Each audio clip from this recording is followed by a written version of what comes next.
সুপ্রিয় দর্শক, স্বাগত জানাচ্ছি আজকে সম্পাদকীয়তে। আমি তাজওয়ার মাহমিদ। ডাকসু নির্বাচনী উৎসবে মুখর ঢাকা বিশ্ববিদ্যালয়ে চলছে প্রার্থীদের ভোট প্রার্থনা ও লক্ষ্য উদ্দেশ্য প্রচার। এদিকে ডাকসু নির্বাচনে হলগুলোতে ছাত্রদল ছাড়া আর কেউ প্যানেল ঘোষণা করেনি, অথচ সব ছাত্র সংগঠনই হলেও নিজেদের প্রার্থীদের হয়ে মাঠে সরব। বিশ্ববিদ্যালয় প্রশাসনের ভূমিকাও এ ব্যাপারে অস্পষ্ট। মৌখিকভাবে রাজনৈতিক দলের লেজুর বৃত্তির বিরোধিতা করে প্রতিটি ছাত্র সংগঠনই মূল দলের উপদেশ পরামর্শ মতো নির্বাচনী লড়াই করছে। শুধু তাই নয়, রাজনৈতিক দলের সিদ্ধান্তের বাইরে প্রার্থী হওয়ায় বহিষ্কারের মতো ঘটনা ঘটেছে মূল রাজনৈতিক দল থেকে। এরই মধ্যে পক্ষপাতিত্ব, আচরণবিধি লঙ্ঘন, ভোট কেন্দ্র নিয়ে অসন্তোষের মতো কিছু অভিযোগও পাওয়া গেছে। ডাকসু নির্বাচনের এমন নানা প্রসঙ্গ নিয়ে আজকের সম্পাদকীয় ডাকসু নির্বাচনের সদরে অন্দরে। আর এসব নিয়ে কথা বলতে আমাদের সঙ্গে স্টুডিওতে উপস্থিত হয়েছেন মোহাম্মদ জাবির আহমেদ জুবেল, এজিএস প্রার্থী, প্রতিরোধ পর্ষদ, এবং আশরাফা খাতুন, এজিএস প্রার্থী, বৈষম্যবিরোধী শিক্ষার্থী সংসদ, এবং মাহিন সরকার, জিএস প্রার্থী, সমন্বিত শিক্ষার্থী সংসদ। দর্শক, আপনারা এই আলোচনায় অংশ নিতে পারেন, জন্য আপনাদের ফোন করতে হবে টেলিভিশনে দেখানো নাম্বার, এছাড়া ফেসবুকের মাধ্যমে আপনাদের মন্তব্য পাঠাতে পারেন আমাদেরকে। আলোচনার শুরুতে জানিয়ে দেবো এখনকার প্রধান শিরোনামগুলো। ভোটের সময় প্রার্থীকে দেখতে চায় দেশের মানুষ, পিআর দাবি করে কোনো লাভ নেই বলছে বিএনপি। বিদ্যমান সংবিধানের অধীনে ভোটে অংশগ্রহণ নিয়ে সংশয় এনসিপির।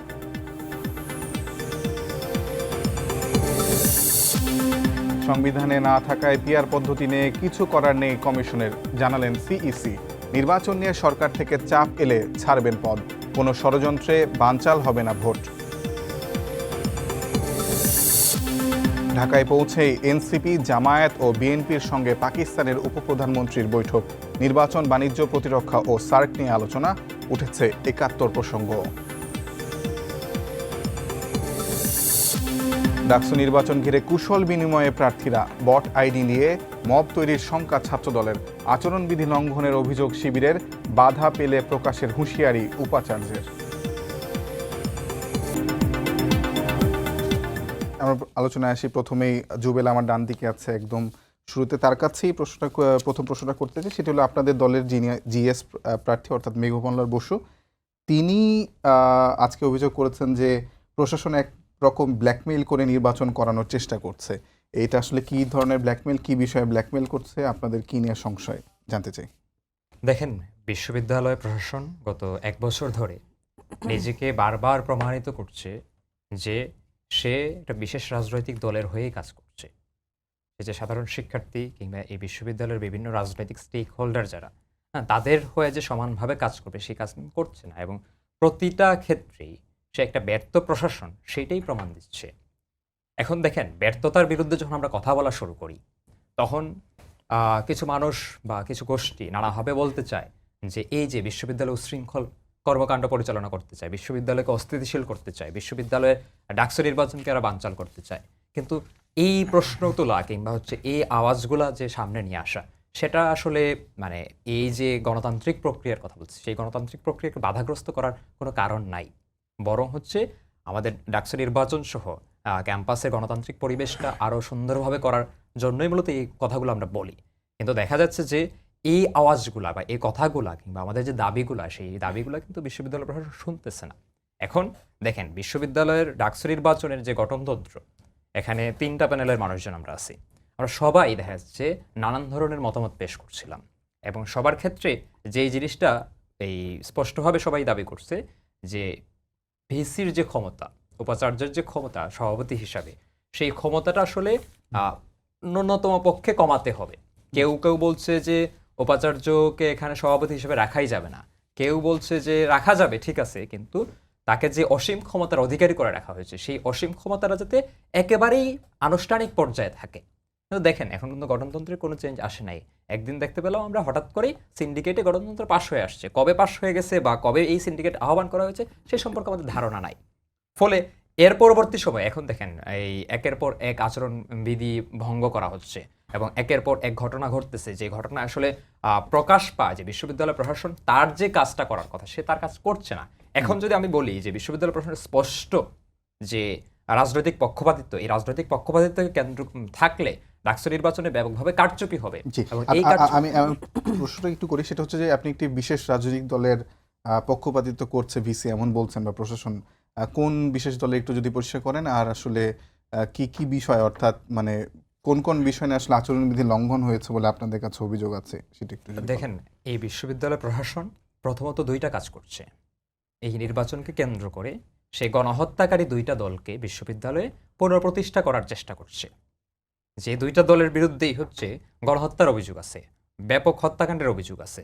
আমরা দেখতে পেলাম যে অভ্যুত্থান পরবর্তী সময়ে আমরা যখন বিশ্ববিদ্যালয় প্রশাসনকে বারবার বলছিলাম যে আপনারা যে এই বিশ্ববিদ্যালয়ে বিগত সময়ে যতগুলো সন্ত্রাসী ঘটনা ঘটছে, অন্তত গত 15 বছর ধরে ছাত্র নিপীড়ন, শিক্ষার্থী ভিন্নমতের শিক্ষার্থীদের উপর আক্রমণ, এই ঘটনায় চিহ্নিত সন্ত্রাসীদেরকে আপনারা তালিকাভুক্ত করেন, চিহ্নিত করেন, তার সনদ বাতিল করেন এবং এর পরবর্তীতে হচ্ছে ফৌজদারি অপরাধের যে মামলা কিংবা হচ্ছে আইনি যে প্রক্রিয়া, সেই প্রক্রিয়ার মধ্যে আগান। কিন্তু এখন পর্যন্ত বিশ্ববিদ্যালয় প্রশাসন সেই কাজটা করে নাই। এমনকি জুলাই অভ্যুত্থানে যারা হচ্ছে সরাসরি আক্রমণের সাথে জড়িত, সেই মামলাগুলোর ক্ষেত্রে পরিচালনার ক্ষেত্রে কিন্তু কিন্তু আপনি নিশ্চয়ই দুইটা গণহত্যাকারী দলের মধ্যে একটা নিশ্চয়ই ছাত্র শিবিরের কথা বলছেন, একটি ছাত্রলীগ। আমি কিন্তু ছাত্রলীগের ছাত্র কথা শিবিরের সঙ্গে তো আপনারাও প্রথম পর্যায়ে বসেছেন নানা ধরনের। আমি বসি নাই, আমরা বসি নাই, দেখমোল্লা ছাত্রছাত্রী বসে বসে নাই, সেটা ওনারা বলতে পারবেন। এবং বসা বলতে কি, সে তাদের ভাষ্য মতে যে বিশ্ববিদ্যালয় প্রশাসনের সাথে তারা বসে নাই, তারা বসছিল একজন উপদেষ্টার নেতৃত্বে এবং সরকার মধ্যস্থতা করছিল এখানে, সেই বৈঠকে তারা গেছেন। এখানে বিশ্ববিদ্যালয় প্রশাসন থেকে যে এই ধরনের উদ্যোগ নেওয়া হয়েছিল প্রথম থেকে, বা এই উদ্যোগে সাড়া দিয়ে তারা গেছেন, ব্যাপারটা কিন্তু এরকম ছিল না। তো ফলে আমরা দেখতে পাইছি একদিকে ছাত্রলীগকে তারা পুনর্বাসিত করতেছে, ছাত্রলীগের যারা হচ্ছে চিহ্নিত সন্ত্রাসী, যেমন হচ্ছে এই আপনি জানেন যে জুলিয়াস সিজার, হ্যাঁ, এই সন্ত্রাসী কর্মকাণ্ডের সাথে জড়িত ছিলেন, সেই ব্যক্তি আজকে নমিনেশন তুলছে, নমিনেশন জমা দিচ্ছে এবং হচ্ছে তার নির্বাচন আয়োজনে নির্বাচনে অংশগ্রহণ করতে কোনো প্রকার বাধা নাই। এ ধরনের ঘটনা ঘটতেছে। এবং একই সাথে দেখেন বিশ্ববিদ্যালয়ে ইসলামী ছাত্র শিবিরকে পুনর্বাসন করার ক্ষেত্রে, হ্যাঁ, এই বিশ্ববিদ্যালয়ের উপাচার্য বলি এবং হচ্ছে প্রক্টর বলি, তারাই কিন্তু ভূমিকা পালন করছেন। একের পর এক মুক্তিযুদ্ধকে প্রশ্নবিদ্ধ করে এবং ঢাকা বিশ্ববিদ্যালয়ের ইতিহাস ঐতিহ্যকে প্রশ্নবিদ্ধ করে এই ধরনের কর্মকাণ্ড কিন্তু শিবির চালিয়ে যাচ্ছে এবং প্রশাসন সেটা সায় দিয়ে যাচ্ছে। প্রশাসন যখন হচ্ছে বলতেছে যে এই এই রাজাকারদের যে ছবি প্রদর্শন করা হচ্ছে, সেই ছবির প্রোগ্রামটা বিতর্কিত হওয়ার কারণে তারা উইথড্র করতে হবে, বাতিল করতে হবে, সেটাও কিন্তু বাতিল করতেছে না, কারণ প্রশাসনের চেয়ে বড় প্রশাসন ইসলামী ছাত্র শিবির হয়ে উঠছে। তো ফলে তার পক্ষপাতিত্ব স্পষ্ট। ধন্যবাদ। আমি আশিফের কাছে আসি। আশিফা, আপনাদের বৈষম্য বিরোধী শিক্ষার্থী সংসদ, আপনারা প্যানেলের নাম দিয়েছেন, আপনাদের যে ছাত্র সংগঠন সেটির নাম ছিল গণতান্ত্রিক ছাত্র সংগঠন, সেখান থেকে আসলে আপনারা সেই ধরনের নাম না দিয়ে কেন বৈষম্য বিরোধী ফিরে গেলেন, সেটা আমার একটা প্রশ্ন। বৈষম্য বিরোধী ছাত্র আন্দোলন তো আসলে সবারই একটা সম্মিলিত প্রয়াস ছিল, সেটির প্রশ্ন। এবং বৈষম্য বিরোধী শিক্ষার্থী সংসদ নাম দেওয়ার পরেও কি আপনাদের মানে জনপ্রিয়তাটা আগের মতো আছে কিনা বৈষম্য বিরোধী ছাত্র আন্দোলনের যেমন ছিল, এই বিষয়ে একটু জানতে চাই। বৈষম্য বিরোধী ছাত্র আন্দোলনের যে সাংগঠনিক কাঠামো ছিল, সাংগঠনিক কাঠামো বলতে ওদের যে পরবর্তীতে নির্বাহী কমিটি করা হয় এবং তাদের যে বর্তমানে কাউন্সিল করার পরে নতুন যে কমিটি আছে যেটা চলমান, এটার সাথে ব্যক্তিগতভাবে আমি বা আমার সংগঠনের যারা আছে এখন দায়িত্বে, তারা কেউই জড়িত ছিল না। বৈষম্য বিরোধী ছাত্র আন্দোলন একটা পেটেন্ট করা নাম হতে পারে, তা আমাদের প্যানেলের নাম বৈষম্য বিরোধী শিক্ষার্থী সংসদ। আমরা অভ্যুত্থানের মানে একটা সম্মুখ সারিতে লড়াই করা কয়েকজন আছে এখানে। আমরা নিজেরা চাচ্ছি যে ক্যাম্পাসে যে ধরনের ধর্ম, বর্ণ, মতাদর্শ নির্বিশেষে যে বৈষম্যগুলো থাকে, এই বৈষম্যগুলোর বিরুদ্ধে যেন এই ডাকসুর মাধ্যমে একটা লেভেল প্লেয়িং ফিল্ড যেন তৈরি হয় বৈষম্যগুলোকে নিরসনের মাধ্যমে। তো আমরা এটা নিয়ে কাজ করব এবং একটা বলা যায় যে দুইটা সংগঠনেরই বা দুইটা অভ্যুত্থানের এসেন্সও আমরা রাখতে চেষ্টা করছি, একই সাথে সাথে আমাদের যে সংগঠনের নাম আছে সেটাও রাখার চেষ্টা করছি। যেহেতু আমরা রাজনৈতিক দলেরই একটা প্যানেল, তো আমার সংগঠনের নামটা আমি পুরোপুরি তো বাদ দিতে পারবো না। তো আমরা নামটা রেখেছি, শেষে সংসদ রেখেছি এবং একই সাথে সাথে আমাদের যে অভ্যুত্থান ছিল সেই অভ্যুত্থানের একটা এসেন্সও আমরা রেখেছি নামের ভিতরে। কিন্তু আপনাদের যেই মানে ছাত্র সংগঠন, সেখান থেকে তো আমরা দেখছি যে অনেকে মানে যারা গণতান্ত্রিক ছাত্র সংসদের মানে প্রথম সারি নেতা ছিল, তারা আসলে বের হয়ে গিয়ে বা বের হয়ে না হলে আপনাদের মনোনয়ন না পেয়ে আপনি তার জায়গায় মনোনয়ন পেয়েছেন, তিনি আলাদা করে এজিএস পদপ্রার্থী হয়েছেন। আমি তাহমিদ আল মুদ্দাসিরের কথা বলছি। তো সেই ক্ষেত্রে কি আপনাদের ভোট কাটাকাটি হওয়ার সম্ভাবনা আছে কিনা? দেখেন, অভ্যুত্থান পরবর্তীতে হয়েছে যে অনেকের ভিতরেই অনেকেই নেতৃত্ব দেওয়ার মতো অ্যাবিলিটি অর্জন করেছে। আমাদের ছাত্র সংগঠনে এরকম আছে। আমরা কেউ যদি ডাকসু নির্বাচনে অংশগ্রহণ করতে চায়, কারো তো গণতান্ত্রিক অধিকারটাকে ওভাবে হরণ করতে পারবো না। তো আলাপ আলোচনার ভিত্তিতে সাংগঠনিকভাবে মনোনয়ন আমাকে দেওয়া হয়েছে। আর সাংগঠনিক আলাপের বাইরেও অনেকে মনোনয়ন নিয়েছেন। এটা নিয়ে এখন আমাদের সংগঠনের পক্ষ থেকে এখনো আমরা কোনো ধরনের ব্যবস্থা গ্রহণ করি না, এবং আমরা কাউকে উৎসাহিত করছি না যে সংগঠনের বাইরে গিয়ে তারা মানে নির্বাচন করবে, বা সাংগঠনিকভাবেও তাদেরকে সেভাবে সহায়তা করা হচ্ছে না, যেহেতু তারা সংগঠনের সিদ্ধান্তের বাইরে গিয়ে নির্বাচন করছে।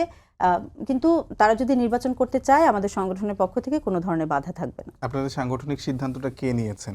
আমরা নিজেরা আলোচনা করে সিদ্ধান্ত নিয়েছি, যার কারণে এই ধরনের টা হয়েছে যে আমরা সবাই এখানে, মানে আমরা তো 4 জন সেন্ট্রাল কমিটির এবং ঢাবি কমিটির, আমরা 4 জনই, মানে 8 জনই আমরা এখানে, 8 জন আমরা সিদ্ধান্ত, আমাদের যে এটা পলিট ব্যুরো, তো আমরা এখানে আলোচনা করেই সিদ্ধান্তটা নিয়েছি, এবং এই সিদ্ধান্ত অনুযায়ী আমি এখানে এসেছি।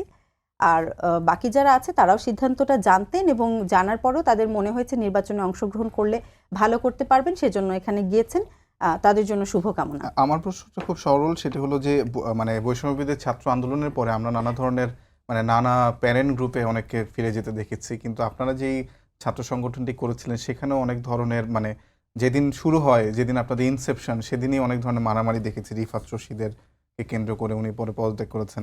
পরে কি আরেক দফা ডাকসুকে কেন্দ্র করে আপনাদের মধ্যে কোনো বিভেদ তৈরি হয়েছে? না, বিভেদ যদি ওইভাবে হতো তাহলে আসলে ওই আমরা বলবো যে বহিষ্কার করা বা মিডিয়ার সামনে এসে কান্নাকাটি, আমরা কিন্তু কেউ এরকম করি নাই। যার যার গণতান্ত্রিক অধিকার, এটা আমরা চর্চা করতে দিয়েছি, সবাই সবার মতো দাঁড়াচ্ছে, এবং দেখবেন অনলাইনে হোক বা অফলাইনে এটা নিয়ে আমাদের ভিতরে কোনো কোন্দল নাই এখনো পর্যন্ত, এবং আশা করি হবে না। জি, অসংখ্য ধন্যবাদ। মাহিন সরকার, আপনার কাছে আমার প্রশ্ন সেটা হলো যে আপনার যে সংসদ বা আপনি যে প্যানেল থেকে নির্বাচন করতে যাচ্ছেন জিএস পদপ্রার্থী হিসেবে, সেখানে আসলে আপনার কোনো রাজনৈতিক ছত্রছায়া সম্ভবত এখন আর নেই।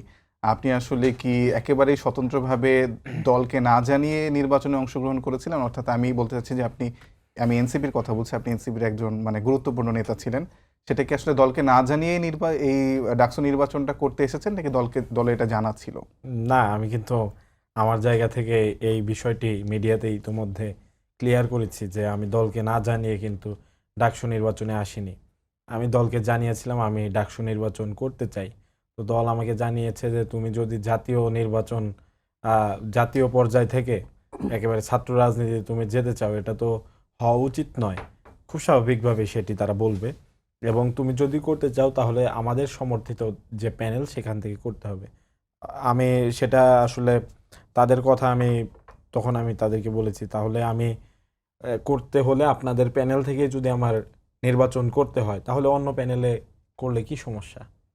তো এইখান থেকে মূলত আমি কোনো জবাব পাইনি, এবং তারা আমাকে বলেছে যে পদত্যাগপত্র দিয়ে যেতে। তো আমি বলেছি যে আমি কিন্তু কোনো কারণ জানতে পারি নাই। তো হঠাৎ করেই রাতে যখন আমি একটি বেসরকারি টেলিভিশনে সাক্ষাৎকার দিচ্ছিলাম, এই সময়ে আমি জানতে পারি যে আমি বহিষ্কৃত হয়েছি, এবং এটি আসলে আমাকে অন্তত কারণটুকু জানানো উচিত ছিল যে আসলে কি কারণে আমি বহিষ্কৃত হলাম। এটি কি ডাকসু রিলেটেড কোনো কারণ, নাকি আমার চারিত্রিক কোনো স্খলন হয়েছে, নাকি আমার কোনো আর্থিক অনিয়মের প্রমাণ পাওয়া গেছে? যদি একটাও হয়ে থাকে তাহলে কিন্তু আমাকে বহিষ্কার করা তাদের জন্য ঠিক আছে, আমি মেনে নেব। কিন্তু আমাকে এই কারণ পরিপূর্ণভাবে ক্লিয়ার না করার কারণে আমার কিন্তু বেশ বলা চলে যে আমি ক্ষতিগ্রস্ত হয়েছে, এবং বিভিন্ন জায়গা থেকে আমাকে প্রশ্ন করেছে যে তুমি কি কারণে বহিষ্কৃত হলে। এখন আমি তো ঢাকা বিশ্ববিদ্যালয়ের একজন রানিং স্টুডেন্টও, তো আমি মনোনয়নপত্র কিনেছি মাত্র। যদি মনোনয়নপত্র কেনাই এত বড় অপরাধ হয়ে থাকে, তাহলে আমি বলবো যে আসলে তারা মানে এক ধরনের ভুল পথ বেছে নিয়েছে, এটি আসলে হওয়া উচিত নয়। কিন্তু আপনার মানে আমি আপনাকে ফলো করি, আপনার ফেসবুকে যত ধরনের কার্যক্রম দেখছিলাম, আমার মনে হচ্ছিল আপনি সিরাজগঞ্জ থেকে জি। পার্লামেন্ট ইলেকশন করবেন এমনই জি। প্রস্তুতি আপনি নিয়ে আগাচ্ছেন, বা সেই না। এলাকায় জনসংযোগ না। করছিলেন, আপনি রেগুলারলি ফেসবুকে দেখছিলাম। সেখান থেকে আসলে আপনি এক স্টেপ ডাউন কেন আসলেন, মানে ছাত্র রাজনীতিতে আবার কেন প্রবেশ এখানে করলেন? ঢাকা বিশ্ববিদ্যালয় আমার কাছে সবসময় ফার্স্ট প্রায়োরিটি, এবং আমার এলাকাও আমার কাছে প্রায়োরিটির সামনে থাকে। তো আমি যদি সুযোগ পাই, আমি অবশ্যই এলাকার উন্নয়নমূলক কাজ করে যাব। আমাকে এনসিপি যে দায়িত্ব দিয়েছিল যখন আমি পোস্টেড ছিলাম, সেটি হলো সাংগঠনিক কাঠামো বিস্তার এবং তৃণমূল পর্যন্ত এনসিপির বার্তা পৌঁছে দেওয়া। আমি সেটি করেছি। পাশাপাশি এনসিপির যেন সুনাম হয়, আমার যতটুকু সাধ্য আছে সরকারের কাছে আবেদন করে অফিসিয়ালি যে কাজগুলো উন্নয়নমূলক আমার সিরাজগঞ্জ 5-এর জন্য দরকার, সেই কাজগুলো আমি করার চেষ্টা করেছি এবং সেখান থেকে অনেকে মনে করেছেন যে আমি হয়তো ইলেকশন করছি। আমি একটা বিষয় পরিপূর্ণভাবে স্পষ্ট করে রাখি, আমার কিন্তু এখনো 25 বছর বয়স হয়নি, যেটি সাংবিধানিক বাধ্যবাধকতা আছে। 25 বছর যদি আমার এখনো বয়স না হয়ে থাকে, আমি কিভাবে সেখানে এমপি ইলেকশন করব? এটা হলো একটা ফ্যাক্টর। আর আমার জায়গা থেকে আমি সর্বোচ্চ চেষ্টা সবসময় থাকবে যে ঢাকা বিশ্ববিদ্যালয় এবং নিজ জন্মভূমি এই দুইটার প্রতি দায়বদ্ধতা। আমার মনে হয় এখানে আমরা প্রত্যেকেই মানুষ হিসাবে নিজ জন্মভূমির প্রতি দায়বদ্ধ, সুযোগ পেলে অবশ্যই কাজ করা উচিত। জি, আরেকটা প্রশ্ন হচ্ছে যে এনসিপি যে তাদের সমর্থিত প্যানেল, অর্থাৎ আপনি নিশ্চয়ই বৈষম্য বিরোধী মানে শিক্ষার্থী সংসদের কথাই বলছিলেন, সেখানে আপনি কেন নির্বাচন করতে পারলেন না, বা আপনি কি চেয়েছিলেন, নমিনেশন পাননি, বা মানে কি? দেখুন, আসলে এটা হলো নীতিগত একটি সিদ্ধান্ত যে আমি যদি জাতীয় রাজনীতি থেকে ছাত্র রাজনীতির যে পর্যায়ে, ডাকসু মেইনলি ছাত্র রাজনীতির একটি পর্যায়, তার মানে এক স্টেপ নিচে চলে আসে, তাই তো? তো যদি আমি তাদের প্যানেল থেকেও আমি ডাকসু নির্বাচনে অংশগ্রহণ করি, সেক্ষেত্রেও তো আমি সেই এক স্টেপ নিচেই নামলাম। তো আলাদা করে আমার আলাদা প্যানেলে গিয়ে আমার নির্বাচন করা কেন অপরাধ হবে? তো আমি সেটাই আসলে উত্তর পাইনি এখন পর্যন্ত কারো কাছ থেকে। এটা সদুত্তর কে দেবে আমি জানি না, এর অথরিটি কে। তবে আমাকে বহিষ্কার যে করা হয়েছে, এটার আগে যদি তারা যথাযথ প্রক্রিয়া অনুসরণ করত, আমার কাছে জবাব চাইতো, একটি আলোচনার মধ্যে দিয়ে যেত, তাহলে শুধু আমার জন্য নয়, যেটি নবগঠিত রাজনৈতিক সংগঠন, সেটার জন্য ভালো হতো। বৈষম্যবিরোধী শিক্ষার্থী সংগঠন থেকে আপনি নির্বাচন করতে চেয়েছিলেন কিনা আমি স্পষ্ট করব। বৈষম্য বিরোধী শিক্ষার্থী সংসদ থেকে আমি নির্বাচন করতে চাইনি। আমি জানিয়েছি যে আমি ডাকসু নির্বাচনে প্রার্থিতার ফর্ম তুলেছি।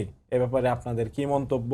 এবং ইতোপূর্বে যেহেতু আমি ঢাকা বিশ্ববিদ্যালয়ের জন্য কাজ করেছি, সেই ব্যাপারে আমি তাদেরকে জানিয়েছি এবং ঢাকা বিশ্ববিদ্যালয়ের শিক্ষার্থী যারা হলে থাকেন, বিশেষত হলপাড়া এবং তার আশেপাশের যে হলগুলো, সেখানে আমি বৈষম্য বিরোধী ছাত্র আন্দোলনের নেতৃত্ব দিয়েছি, সেখানে সংগঠিত করেছি।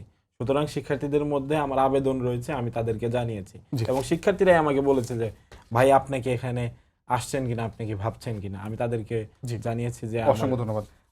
আশিফা, আপনার কাছে আমার পরবর্তী প্রশ্ন ছিল যে আজকে আবু বকর মজুমদার, আপনাদের দলের যিনি জিএস প্রার্থী, তিনি আজকে অনেকগুলো প্রশাসনের মানে প্রশাসনের পদক্ষেপ নিয়ে বা প্রশাসনের মনোভাব নিয়ে প্রশ্ন তুলেছেন, বিশেষ করে আচরণবিধি লঙ্ঘন হয়েছে বলে তিনি মানে উল্লেখ করেছেন। আপনারা আসলে প্রশাসনের পদক্ষেপটা কিভাবে দেখেন? কারণ এই প্রশ্নটি করছি কারণ আপনারা তো বৈষম্যবিরোধী ছাত্র আন্দোলনের প্রথম সারির একদম কি বলবো ফ্রন্টলাইনার ছিলেন। সেখান থেকে আপনারা আপনাদের প্রতিনিধি সরকারেও আছে, প্রশাসন আপনাদের বাইরে কিভাবে গেল, বা আপনারা কি প্রশাসনকে আপনাদের বাইরে কন্ট্রোলে নিতে পারছেন না, এমন অভিযোগ কি আপনাদের, নাকি প্রশাসন সঠিকভাবে কাজ করছে না সে অভিযোগ আপনাদের? দেখেন, প্রথমত বৈষম্য বিরোধী ছাত্র আন্দোলন, যারা আন্দোলনে ছিল জুলাই আগস্টে, সবাই ওই একটা ব্যানারের নিচে সেই আন্দোলন করেছে, বৈষম্য বিরোধী ছাত্র আন্দোলন। বৈষম্য বিরোধী ছাত্র আন্দোলনের কোনো সাংগঠনিক কাঠামোতেও আমি ছিলাম না, তো তাদের জবাবদিহি, তার জায়গা ওটা ক্লিয়ার করার দায়িত্ব আমার না। তো বৈষম্য বিরোধী ছাত্র আন্দোলনের সাথে সরকারের সম্পর্ক থাকতে পারে, কিন্তু বাংলাদেশ গণতান্ত্রিক ছাত্র সংসদের আবু বকর মজুমদার বলেন বা আব্দুল কাদের, কেউই ওই সমন্বয়ক পরিচয়ের বাইরে গিয়ে বৈষম্য বিরোধীর যে পরবর্তী সাংগঠনিক কাঠামো হয়েছে, সব জায়গায় কমিটি হয়েছে, কেউ এটার সাথে ছিলেন না কোনো ধরনের কমিটিতে। আপনার নির্বাহী কমিটি দেখেন বা যেটা আছে সেটা মাহিন সরকার ছিলেন ওখানে, তিনি খুব ভালোভাবে জানেন যে আমরা কোনো ধরনের সাংগঠনিক কাঠামোতে ছিলাম না। তো পরবর্তীতে যেটা হয়েছে, সরকারের যে প্রতিনিধি, আমি তো মনে করি সরকারের প্রতিনিধি এখানে তো সবার প্রতিনিধি হওয়ার কথা ছিল। বৈষম্য বিরোধী ছাত্র আন্দোলনের সমন্বয়ক লিস্টে শুধু যে তৎকালীন ছাত্রশক্তি ছিল এরকম না, আমি নিজেও ছাত্রশক্তিতে ছিলাম না, আমিও বৈষম্য বিরোধী মানে কোনো সমন্বয়কও ছিলাম না। তারপর মাহিন সরকার নিজে এখানে বসে আছেন, উনি একজন সমন্বয়ক ছিলেন, উনি কোনো রাজনৈতিক দলের ছিলেন না। এরকম আরও অনেক ছাত্র দলের অনেকে ছিল, ইভেন পরবর্তীতে ছাত্র শিবিরের সংশ্লিষ্টতাও জানা গেছে সমন্বয়ক। যেটা প্রশাসনের যদি একটু স্পেসিফিক বলেন যে প্রশাসনে আপনাদের কি সমস্যা? প্রশাসনের সমস্যাটা যেহেতু ডাকসু কেন্দ্রিক কথাবার্তা হচ্ছে, ডাকসুতে আমরা দেখেছি আচরণবিধি লঙ্ঘনের যেটা, সেটা হচ্ছে সিনেট ভবনের, যেটা বারবার উঠে আসছে। ছাত্র দলের জিএস পদপ্রার্থী তানভীর বাড়ি হামিম, উনি যেই মনোনয়ন উত্তোলনের যে আচরণবিধি আছে সেখানে বলে দেওয়া আছে 5 জন সমর্থকের বেশি যাওয়া যাবে না এবং করতালি দেওয়া যাবে না বা কোনো ধরনের স্লোগান দেওয়া যাবে না। তো একই সময় আমরাও মনোনয়ন উত্তোলন করতে গিয়েছিলাম, ওই সময় উনি প্রায় 20-30 জনের একটা মিছিল নিয়ে এসে তালি দিয়ে তখন স্লোগান দিচ্ছিলেন এবং ইমিডিয়েট আফটার তার থামার পরপরই ওখানে মেবি প্রতিরোধ পরিষদের লোকজনও ছিল, আমরা ছিলাম, ইসলামী ছাত্র আন্দোলন ছিল। তো আরও একটা প্যানেল মেবি থাকার কথা ওখানে, সবাই ওখানে প্রতিবাদ জানিয়েছে ইনস্ট্যান্ট। আমরা প্রশাসনকে জানিয়েছি, ওখানে যারা রিটার্নিং অফিসার যারা ছিলেন তাদেরকে আমরা জানিয়েছি। জানানোর পরে তারা কোনো ধরনের পদক্ষেপ নেন নাই। আমরা এটা হচ্ছে সাংবাদিকদেরও বলেছি, এই মানে ইনস্ট্যান্টে আমরা বলেছি যে এই ধরনের আচরণবিধি লঙ্ঘন হয়েছে প্রশাসনের পক্ষ থেকে। ইভেন এখনো পর্যন্ত কোনো নোটিশ আসে নাই। তো এটা প্রশাসন কার হয়ে কাজ করছে এটা তো এই আচরণেই বোঝা যাচ্ছে। মানে আপনি বলছেন বিএনপির হয়ে বা ছাত্রদলের হয়ে আমার কাজ করছে। কারণ আচরণবিধি তো তারাই লঙ্ঘন করেছে এখনো পর্যন্ত, আর কেউ তো করেনি। আচ্ছা, আপনি বলছেন ছাত্রদলের হয়ে কাজ করছেন, জুবেল বলছেন ইসলামী ছাত্র শিবিরের হয়ে কাজ করছে। বিষয়টি আমাদের কাছে স্পষ্ট নয়, তবে ঢাকা বিশ্ববিদ্যালয়ের উপাচার্য যিনি আছেন নিয়াজ আহমেদ খান, তার একটি বক্তব্য আজকে সামাজিক যোগাযোগ মাধ্যমে অনেক ফলো করে প্রচার হচ্ছে। তিনি বলেছেন যে এই নির্বাচনকে বাধাগ্রস্ত করতে চায় বা করে কেউ যদি, তাহলে কে কি করেছে সব কিছু বলে দেব। মানে এই প্রসঙ্গটা নিয়ে আপনাদের তিনজনের কাছে আসলে মতামত জানতে চাই। উনি মানে কাকে ইঙ্গিত করেছেন, আপনাদের কোনো আইডিয়া আছে কিনা? আমি জুবেলকে দিয়ে শুরু করতে চাই। দেখেন, আমরা বিশ্ববিদ্যালয়ের কাছে ষড়যন্ত্রমূলক কোনো কিছু প্রত্যাশা করি না। বিশ্ববিদ্যালয়ের যে প্রশাসন অভ্যুত্থান পরবর্তীতে এখানে দায়িত্ব পালন করছে, তার কাছে আসলে কোনো বিশেষ রাজনৈতিক দলের প্রতি যে নুয়ে পড়া কিংবা তার চাপের কাছে মানে নতি স্বীকার করা, সেই রকম কিছু তো আমরা প্রত্যাশা করি নাই। কিন্তু এরপরও দেখতে পাচ্ছি আমাদের বিশ্ববিদ্যালয়ের উপাচার্য এই ধরনের মন্তব্য করতেছেন যে বাধাগ্রস্ত করার জন্য যারা হচ্ছে চাপ দিচ্ছে, আর যদি আমরা নির্বাচন না আয়োজন করতে পারি সব বলে দেব, এটা তো আসলে লজ্জাকর ব্যাপার। এই ধরনের ঘটনা আসলে ঘটতে পারে না। ফলে বিশ্ববিদ্যালয় প্রশাসন আসলে মানে কাদের চাপ অনুভব করতেছে সেটা তো বাইরে থেকে আমরা বলতে পারবো না, কারণ পুরাটাই তাদের ইন্টারনাল ইয়ে। কিন্তু অমুক তমুকের ব্যাপার, অনেকগুলা আলাপ আসে না যে অমুকের হয়ে তমুকের হয়ে, এরকম আলাপ। বিশ্ববিদ্যালয় প্রশাসন এই যে আমরা বারবার বলতেছি, সে আসলে দায়িত্ব পালন করতে পারে না। সে তার দায়িত্ব এখন পর্যন্ত বারবার ব্যর্থতার প্রমাণ দিয়েছে। এখন যদি নির্বাচন কোনো কারণে যদি বাধাগ্রস্ত হয়, সেটা আমি মনে করি যে এটা বিশ্ববিদ্যালয় প্রশাসনের কারণেই বাধাগ্রস্ত হবে। বিশ্ববিদ্যালয় প্রশাসনকে কোন রাজনৈতিক দল চাপ দিচ্ছে, কোন এমবেসি চাপ দিচ্ছে, কিংবা কোন হচ্ছে গোয়েন্দা সংস্থা চাপ দিচ্ছে, সেটা আমাদের বিবেচনার বিষয় না। আমরা সবার আগেই মূলত এই বিশ্ববিদ্যালয় প্রশাসনকেই হচ্ছে এটার জন্য দায় স্বীকার করতে বলবো। এবং যদি সে বিশ্ববিদ্যালয় প্রশাসন যদি ডাকসু ইলেকশন করতে না পারে কিংবা এই দায়িত্বটা গ্রহণ না করতে পারে, তারা আসলে এই দায়িত্বে বসারই প্রয়োজন ছিল না। কারণ অভ্যুত্থান পরবর্তী সময়ে ঢাকা বিশ্ববিদ্যালয়ের গণতান্ত্রিক রূপান্তর প্রয়োজন, ডাকসু নির্বাচন প্রয়োজন, এগুলো খুব বাস্তবিক দাবি ছিল। এবং তারপরে দেখা গেছে 1 বছর টালবাহানা করে করে আজকে 1 বছর পর নির্বাচনের আয়োজন করা হচ্ছে, যেটা খুবই দুঃখজনক ব্যাপার। আমরা মনে করি এটাই আর কি। জি, মাইন সরকার, আপনার কাছে একই প্রশ্ন এবং এই উপাচার্যের এই মতামতটা নিয়ে আপনি কোনো মন্তব্য আছে কিনা? আমি একই সঙ্গে স্মরণ করে দিতে চাই, তুহিন খান আপনাদের এনসিপি তো ছিল আপনাদের এবং সবারই সহযোদ্ধা হওয়ার কথা। তুহিন খান পাল্টা ওই ফটোকার্ডটা শেয়ার দিয়ে বলেছেন যে ওকে পদত্যাগটা করেন, আমরাও সব বলে দেব, গণতদন্ত চলমান। উনি বলেছেন উপাচার্যের বিষয়টা কি, আমি একটু বোঝার জন্য আপনাদের কাছে প্রশ্নটা করা। দেখুন, আসলে আমার কাছে মনে হয় যে এখানে একক কোনো ব্যক্তি বা সংগঠনকে আসলে উপাচার্য মিন করেছেন বলে আমার কাছে মনে হয় না। এখানে উনি আসলে সামষ্টিক রাজনৈতিক যে ছাত্র সংগঠনগুলো আছে তাদেরকেই বুঝিয়েছেন। কারণ আমরা দেখেছি যে বিগত সময়ে যে ডাকসুর দাবিতে যখন আন্দোলন হচ্ছিল, এটি তাও গত শীতের কথা, শীতের শেষের দিকে ডাকসুর দাবিতে আন্দোলন বেশ প্রবল হচ্ছিল এবং সেখানে আমি নিজেও যুক্ত ছিলাম। তো সেখানে আমি দেখতে পেয়েছি যে তার বিপরীতে দাঁড়িয়ে বয়ান তৈরি করছে কিছু কিছু ছাত্র সংগঠন যে বিশ্ববিদ্যালয় সংস্কার দরকার, কিন্তু তারা কিন্তু পূর্বে আলোচনায় সেভাবে ছিল না যে বিশ্ববিদ্যালয় এই এই জায়গায় সংস্কার দরকার। তো রাজনৈতিক ছাত্র সংগঠনগুলোর জায়গা থেকে হয়তো চাপ থাকতে পারে, কেননা রাজনৈতিক ছাত্র সংগঠনগুলো তাদের মাদার পার্টিকে সার্ভ করছে। আমরা দেখতে পাচ্ছি যে কোনো লেজুর ভিত্তিহীন ছাত্র সংগঠন এই মুহূর্তে ঢাকা বিশ্ববিদ্যালয়ে এক্সিস্ট করছে না। তো তাদের জায়গা থেকে অবশ্যই চাপ থাকতে পারে, কেননা আমরা দেখেছি উপাচার্যের ডাইনে বায়ে অধিকাংশ সময় তিনি যখন তার জায়গায় শপথ নিয়েছেন এবং ঢাকা বিশ্ববিদ্যালয়ের দায়িত্ব পালন করতে এসেছেন, তার ডাইনে বায়ে যারা থাকতো তারা অধিকাংশই ছাত্র সংগঠনগুলোর নেতৃবৃন্দরা থাকতো, সে যে কোনো ছাত্র সংগঠনগুলো। আর তুহিন খানের কথা যেটি বললেন সেটি আসলে তিনি তার কথার মাধ্যমে কি রহস্য বুঝিয়েছেন আমি জানি না, যেহেতু তিনি একটি রাজনৈতিক সংগঠনের সাথে যুক্ত। এখানে তিনি হয়তো কিছু সিক্রেট কিছু জানেন, আমার কাছে মনে হচ্ছে এটি, যে যেটি ঢাকা বিশ্ববিদ্যালয়ে উপাচার্য করতে ব্যর্থ হয়েছেন। এখানে তাদের সাথে বা এনসিপির নেতৃবৃন্দের সাথে ঢাকা বিশ্ববিদ্যালয় উপাচার্যের কি সম্পর্ক বা তাদের বোঝাপড়াটা কি, এটি আমি জানি না। তবে সবকিছু মিলে আমার কাছে মনে হয়েছে যে রাজনৈতিক ছাত্র সংগঠনগুলো তাদের মাদার পার্টির হয়ে বিশ্ববিদ্যালয় প্রশাসনকে চাপ দিচ্ছে, এটি আজকে স্পষ্ট জি, হয়েছে। আশিফা কত একই প্রসঙ্গে। দেখেন, অভ্যুত্থান পরবর্তী সময়ে একটা প্রথম ডাকসু, মানে একদম প্রথম একটা ডাকসু, এটা অনেক দিনে আমাদের চাওয়া। তো উপাচার্য মহাশয়ের যদি মনে হয় যে কেউ বাধা দিচ্ছে ডাকসুতে, আমরা আমাদের জায়গা থেকে দিচ্ছি না, আমরা পূর্ণ প্রস্তুতি নিয়েই আছি ডাকসু করার জন্য। আমরা আমাদের যত ধরনের অনলাইন প্রচারণা থেকে শুরু করে আমরা আমাদের প্যানেল ঘোষণা করেছি। হয়তো আগামীকাল যদি বেঁচে থাকি ইনশাআল্লাহ আমাদের ইশতেহারও আমরা ঘোষণা করে দিব। আমরা কিন্তু আমাদের জায়গা থেকে সংগঠিত আছি এবং আমরা ডাকসুটা চাচ্ছি, মনে প্রাণেই চাচ্ছি। আমার মনে হয় প্রত্যেকটা ছাত্র সংগঠন যারা জুলাইয়ের পরবর্তীতে ক্যাম্পাসে কাজ করেছে, প্রত্যেকটা ছাত্র সংগঠনই চায় যে ডাকসু হোক।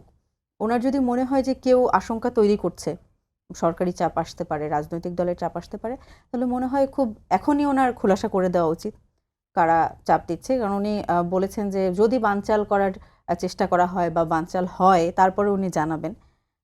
একদম জিরো আওয়ারে জানি আসলে কার কি লাভ, এটা উনিই ভালো জানেন, উনি ভালো বোঝেন, উনি দায়িত্বশীল জায়গায় আছেন। ওনার উচিত এখনই মানে কথাগুলো যারা ওনাকে চাপ প্রয়োগ করছে এখনই গণমাধ্যমে জানিয়ে দিক। উনি যে গণতদন্তর কথা তুহিন খান বলছেন, সেই গণতদন্ত যে ফলাফল সেটা তুহিন খানও জানিয়ে দিক, কোনো সমস্যা নেই। এটা জানিয়ে দিলে সব থেকে ভালো হবে যে যারা আমরা বসে আছি ডাকসু নির্বাচন করতে চাই, ডাকসুর জন্য একদম জানপ্রাণ দিয়ে খাটছি, তাদের জন্য এটা ভালো হবে জি, এবং প্রত্যেকটা শিক্ষার্থীর জন্য ডিসিশন নেওয়া সহজ হবে। জি। আমি জুবেলকে পরবর্তী প্রশ্নটা করতে চাই, সেটা হলো যে আপনাদের দলে যিনি ভিপি প্রার্থী বা আপনাদের প্যানেলে যিনি ভিপি প্রার্থী, তার একটি 2019 সালে ডাকসুতে একটি হলে ভিপি হওয়ার পরে একটি বক্তব্য তিনি একটি চ্যানেলে দিয়েছিলেন, সেটি সম্প্রতি খুবই ভাইরাল হয়েছে এবং সেই প্রসঙ্গে উনি একটি ব্যাখ্যা দিয়েছেন। আমি আপনার কাছে জানতে চাই যে আপনার কোনো আরও যুক্ত করার আছে কিনা ব্যাখ্যার সঙ্গে। আমার মূল যে প্রশ্নটি সেটা হলো যে এটি প্রচার হওয়ার পরে কি আপনাদের মানে পপুলারিটি বা আপনাদের ভোট অনেকটা কমে গেছে কিনা? দেখেন, আমি যদি ইমিয়াপার কথা বলি, হুম, সে কি কখনো ছাত্রলীগ করছে? সে কিন্তু কখনো করে নাই। সে যখন ডাকসু নির্বাচন 19 সালে করছিল, হল নির্বাচন, তখন সে একেবারেই সাধারণ শিক্ষার্থী বলতে যা বোঝায়, গুপ্ত সাধারণ শিক্ষার্থী না, কিন্তু একেবারে সাধারণ শিক্ষার্থী বলতে যা বোঝায় তারা কিন্তু সেই ধরনের মানুষ ছিল।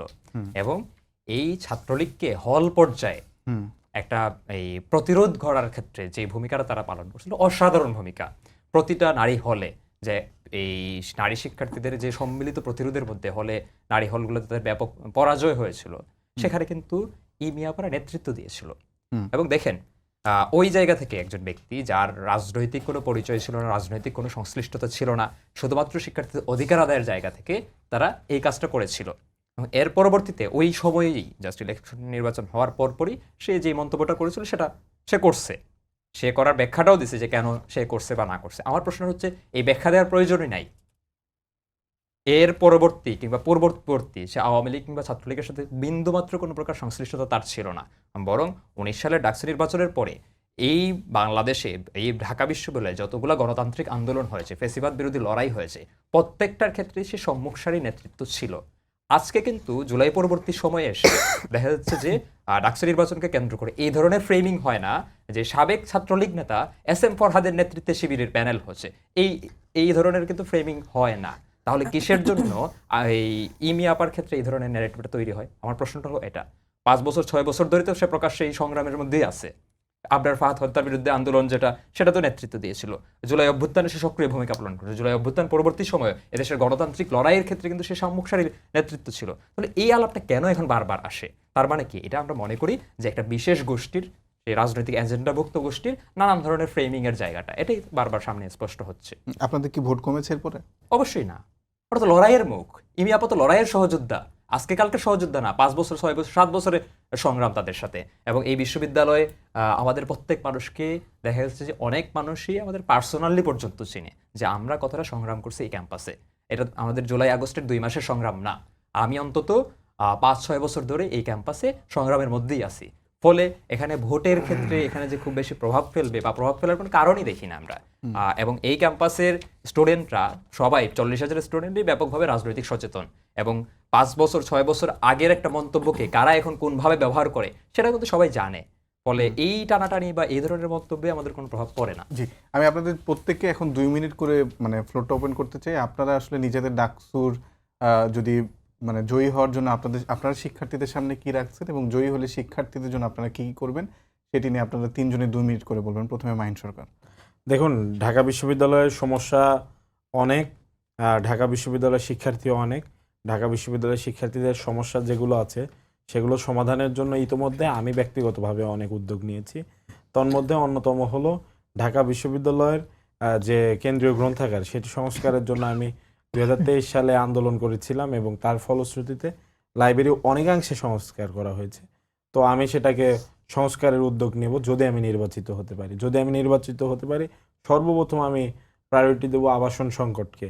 আমি জানি যে 1 বছরের মধ্যে বা 15 মাসের মধ্যে আমি কিন্তু অনেকগুলো হল নির্মাণ করতে পারবো না বা সেই জায়গায় আমি যেতে পারবো না, কিন্তু প্রক্রিয়াটা শুরু করা যায়। যেমন ঢাকা বিশ্ববিদ্যালয়ে অসংখ্য জায়গা রয়েছে যেগুলো এখনও বেদখল হয়ে গেছে, সেই জায়গাগুলো কিন্তু চাইলে উদ্ধার করা যায়। ঢাকা বিশ্ববিদ্যালয়ের সাথে যে সিটি কর্পোরেশনের সম্পর্ক, সেখানে কিন্তু ঢাকা বিশ্ববিদ্যালয়ে অনেক কিছু বলার আছে, কিন্তু সরকারি হস্তক্ষেপের কারণে সেগুলো বলা যায় না। এই যে পাগল ভব ঘুরে ঢাকা বিশ্ববিদ্যালয় ক্যাম্পাসে ঘুরে, এখানে মূলত তারা তাদের পক্ষের যে যুক্তি বা ঢাকা বিশ্ববিদ্যালয়ের শিক্ষার্থীদের বিপরীতে যে যুক্তি, সেগুলো হলো এই জায়গাটি হলো সিটি কর্পোরেশনের, ঢাকা বিশ্ববিদ্যালয়ের না। তো সেই জায়গা থেকে ঢাকা বিশ্ববিদ্যালয়ের পরিপূর্ণ যে অটোনমি সেটি কিন্তু আসছে না।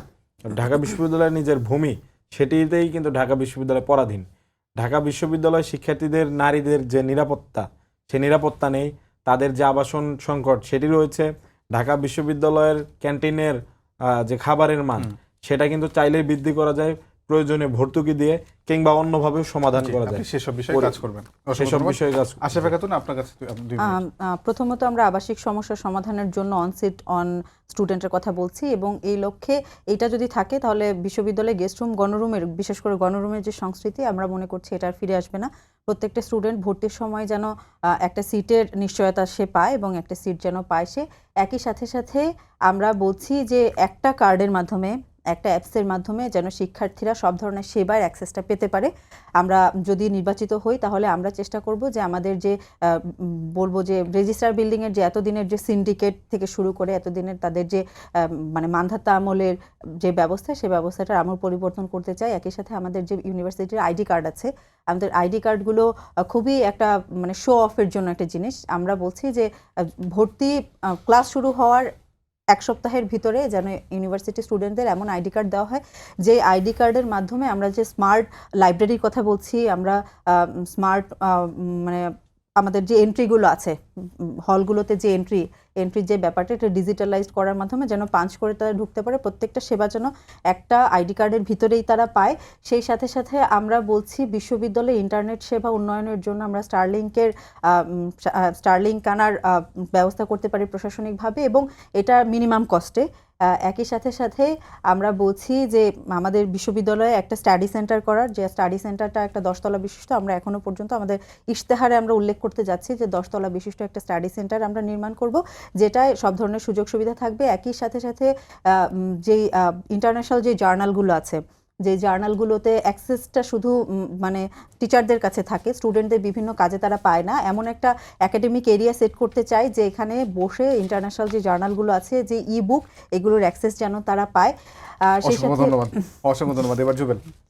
হ্যাঁ, আমার কমিটমেন্টের কথা যদি বলি বা আমার প্যানেলের কমিটমেন্টের কথা যদি বলি, সেটা হচ্ছে 2 ধরনের কমিটমেন্ট। আমরা একটা পলিটিক্যাল কমিটমেন্ট করতে চাই। আমরা যেহেতু রাজনীতি করি, আমাদের হচ্ছে দীর্ঘদিনের সংগ্রামের একটা জায়গা আছে এবং আমরা মনে করি আমাদের যে বিশ্ববিদ্যালয় যে ডাকসু, সেই ডাকসুকে এমন জায়গায় নিয়ে যেতে হবে সে নির্বাচিত হয়ে প্রতিনিয়ত প্রতি বছর যে নিয়মিত ডাকসু নির্বাচন আয়োজন হয়, সেই জায়গায় আমরা কমিটমেন্ট করতে চাই। এই ডাকসুর পরে পরবর্তী ডাকসু হওয়ার জন্য যা যা করা লাগে, যত ধরনের আন্দোলন করা সেটা আমরা নিশ্চিত করব। এই বিশ্ববিদ্যালয়ে যাতে কোনো প্রকার দখলদারিত্ব না তৈরি হয়, বিশ্ববিদ্যালয়ে যাতে সন্ত্রাস তৈরি না হয়, বিশ্ববিদ্যালয়ে গণতান্ত্রিক পরিবেশ যাতে বাধাগ্রস্ত না হয়, সেই পলিটিক্যাল কমিটমেন্টটা আমরা আমরা করি। আমরা এরপর যে অধিকার ভিত্তিক যে কমিটমেন্ট, শিক্ষার্থীদের প্রতি অধিকার ভিত্তিক কমিটমেন্ট, সেক্ষেত্রে আবাসন সংকটটাই আমরা প্রধানতম সংকট মনে করি। এবং এই বিশ্ববিদ্যালয়ের 57% নারী অনাবাসিক থাকে এবং আমরা মনে করি প্রথম প্রায়োরিটি হওয়া প্রয়োজন নারীদের আবাসন সংকট মোকাবেলা করা। আপনারা জানেন আমাদের প্যানেলে এইরকম নারীরা আছেন যারা হচ্ছে মেয়েদের আবাসন সংকট নিয়ে দীর্ঘ আন্দোলনও করেছেন, রিসেন্ট সময়ে আন্দোলন করেছেন। ফলে এই আবাসন সংকট আমরা সমাধান করতে চাই। আমরা মনে করি যে শিক্ষার সাথে খাদ্য সংকটটা খুব জরুরিভাবে জড়িত। ফলে বিশ্ববিদ্যালয়ের হলের ক্যান্টিনগুলোর যে খাবারের মান, সেই মান উন্নয়ন করতে চাই এবং এই জন্য যে ইজারা ভিত্তিতে যে ক্যান্টিনগুলো পরিচালনা করা হয় ব্যক্তি মালিকানায়, সেই জায়গা পরিবর্তন করে হল প্রশাসন যাতে এই ক্যান্টিনটা পরিচালনা করে এবং ব্যাপক পরিমাণ ভর্তুকি এখানে এনশিওর করা যায়, সেই জিনিসটা আমরা করতে চাই। আমরা এই বিশ্ববিদ্যালয়ের পরিবহন সংকটের সমাধান করতে চাই। একটা মানে এই সমন্বিত একটা পরিবহন ব্যবস্থা করতে চাই, যেখানে বিশ্ববিদ্যালয় প্রশাসন বা বিশ্ববিদ্যালয়ের নিজস্ব বাস থাকবে, নিজস্ব পরিবহন ব্যবস্থা থাকবে এবং প্রতিটা রুটে এই বাসের সংখ্যা কিংবা ট্রিপের সংখ্যা এটা বাড়াতে হবে। অন্তত রাত 10টা পর্যন্ত যাতে বিশ্ববিদ্যালয়ে নিজস্ব পরিবহন ব্যবস্থায় এই বিশ্ববিদ্যালয়ের শিক্ষার্থীরা ব্যবহার করতে পারে, সেই জিনিসটা আমরা এনশিওর করতে চাই। আমরা মনে করি যে এই বিশ্ববিদ্যালয়ে ডিজিটালাইজেশনটা প্রয়োজন, স্মার্ট ইউনিভার্সিটি আমরা চাই। আমরা রেজিস্টার বিল্ডিংয়ের যে দৌরাত্ম্য সেটা কমাতে চাই, স্মার্ট পদ্ধতিতে নিয়ে আসতে চাই। আমরা এখানকার যে গবেষণার ক্ষেত্রে একটা আমূল পরিবর্তন নিয়ে আসে, তরুণ গবেষক, শিক্ষার্থী গবেষকদের গবেষণার সাথে যুক্ত করার জন্য যত ধরনের উদ্যোগ নেওয়া প্রয়োজন, প্রণোদনা প্রয়োজন, সেই জায়গাটা আমরা তৈরি করতে চাই। এই ধরনের কমিটমেন্ট প্রাথমিকভাবে আমরা করতে চাই। অসংখ্য ধন্যবাদ। 30 সেকেন্ড করে আপনারা কিছু বলতে চান কিনা, ছোট করে কে বলবেন? আমি বলতে চাই ঢাকা বিশ্ববিদ্যালয়ের শিক্ষার্থীদের প্রতি যে আপনারা সেই নেতৃত্বকেই বেছে নেবেন যারা বিগত সময়ে ফ্যাসিবাদ বিরোধী লড়াই থেকে শুরু করে আপনাদের অধিকার আদায়ের জন্য আপোষহীন থেকেছে এবং তাদের প্রত্যেকটি কমিটমেন্ট তারা রেখেছে। আশফা। আমি বিশ্ববিদ্যালয়ের শিক্ষার্থীদের প্রতি এই অনুরোধটা জানাবো যেন তারা জনসংযুক্তিমূলক যেই মানুষজন আছেন তাদেরকে ভোট দিয়ে নির্বাচিত করেন। জুবেল। আমরা বলতে চাই যে এই বিশ্ববিদ্যালয়ের গণতান্ত্রিক সংগ্রামে যারা নেতৃত্ব দিয়েছিল এবং এই বিশ্ববিদ্যালয়কে যারা গণতান্ত্রিক করতে চায়, এদেশের স্বাধীনতা সংগ্রামকে যারা ধারণ করে এবং এই লড়াইয়ের কষ্টিপাতরে যারা উত্তীর্ণ, তাদেরকেই ডাকসুতে নির্বাচিত করা। অসংখ্য ধন্যবাদ আপনাদের তিনজনকে। আপনাদের তিনজনের জন্যই আগামী ডাকসুতে নির্বাচনের জন্য শুভকামনা। সবাইকে ধন্যবাদ জানিয়ে শেষ করছি আজকের সম্পাদককে। আগামী আবারও দেখা হবে একই সময়। শুভরাত্রি।